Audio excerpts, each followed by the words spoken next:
The Director of Research at the Motor Traffic and Transport Department, Superintendent Alexander Obing, is warning drivers not to tint the windscreen of their vehicles.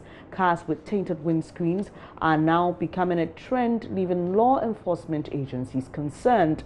Maxwell Agbagba interacted with him during some routine checks by the East Legon Police. We are currently here at East Legon. The MTTD here is actually embarking on an exercise to clamp down on drivers who break road traffic regulations. This is what is happening this morning. So we have the MTTD officers stationed here, making sure that the drivers do not break any of the regulations. It's part of efforts to get people to respect the regulations on our roads. We have with us right now the head of research at the MTTD, Chief Superintendent Obing. He's going to tell us more about this exercise and what they seek to achieve with this. Our rules of engagement is very clear, that occupants should be seen anytime they are on their vehicle driving on our roads. Should be seen, particularly by police officers. And at all times, the driver should also not be impeded, because when you look at Regulation 101 of road traffic regulations, it talks about driving of vehicles, and it says that at all times the driver of this vehicle is supposed to have full control of the vehicle and full clear visibility of traffic. And that is why when you go in the airline, it also says that at no time should the vehicle owner or the driver put any tint material on the windscreen. It should be left clear so that the driver can have clear visibility of traffic ahead. And so for the windscreen, you will see many of the vehicles as you see around. The windscreens are clear, and that is our standards.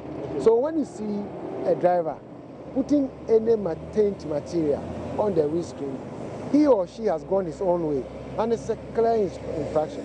And that's why that vehicle was stopped and was impounded for the vehicle to that defect on the windscreen to be rectified by removing the tint material or that film on the windscreen, so that the windscreen will be clearer for him when he's driving day and night to see, so that we will not be informed of a crash as a result. And so that is it. So it's also a clear challenge that a lot of drivers are committing. And Yago, this one. I'm coming. The windscreen. There's tint material on the windscreen. Yes. And so this shouldn't happen.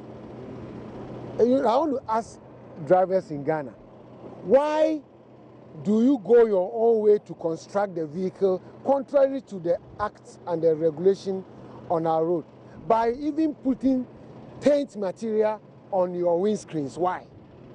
It is clear violation. It distracts, it impedes you, it does not allow you to have a clear visibility of the road. And that is why in Regulation 101 we say no driver or vehicle owner should put any material on the windscreen. Finito. Don't do it. Police will look out and impound such vehicles and will not even allow you to remove but proceed to court. It is not the right thing to do. Why should we even stress our traffic police officers with this avoidable road infraction when clearly we are instructed? And when you tint your vehicle, it should allow about 70% intrusion. So you don't have to blur the eyes and the intrusion of the traffic police officer and other law enforcement agents. Okay? So that they can see occupants. Well, if the vehicle is hijacked, if you are kidnapped, if immoral activities are ongoing, if you are not wearing seatbelt, if you are on mobile phone, then we can see through and prevent anything that may issue out of that. So these are basic regulations that all of us have to. Well, what about the windows, the glass windows? And that's what I've mentioned, that all others, the taint material on should allow 70% intrusion.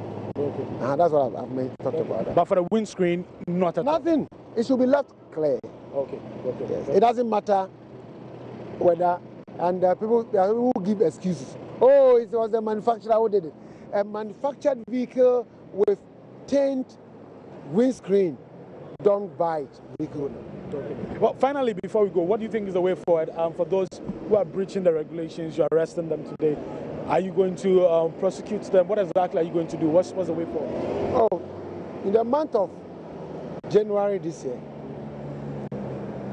not less than 200 Ghanaians were put before motor court for varying offences, road offences, including this, and were convicted. And so far, one is in jail. And about over 200,000 escort fines were imposed on them. 200,000? So yes.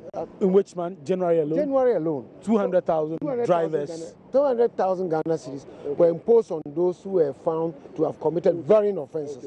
And I mentioned about 200 drivers committed these offences. And when we were taken to court, they were,